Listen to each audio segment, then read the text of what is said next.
I gare sta ad Inolfi. A parte che gravo suo do viaggi per portarlo dentro, ma mi so sta il primo che ha fatto l'intervista. Ascolta, scusi Adinolfi, ma perché è ai domiciliari invece che in carcere? Per via del sovraffollamento delle prigioni italiane, loro sono in cerca di una cella, ma meno che stavo dentro e già era tutte massacce. Scusi, ma perché parla veneto? Guarda che mi sono un amante del Veneto e della cucina veneta. Ho sempre mangiato tanti risi e bisi, baccalà vicentina, pasta e fasioi. Posso dire di essere un vero veneto.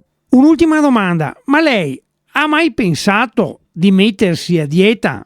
Una volta dovevo andare dal dietologo, ma il mega disdetto a visita all'ultimo minuto perché già era mezzogiorno e mezzo e aveva paura che mi o mangiasse.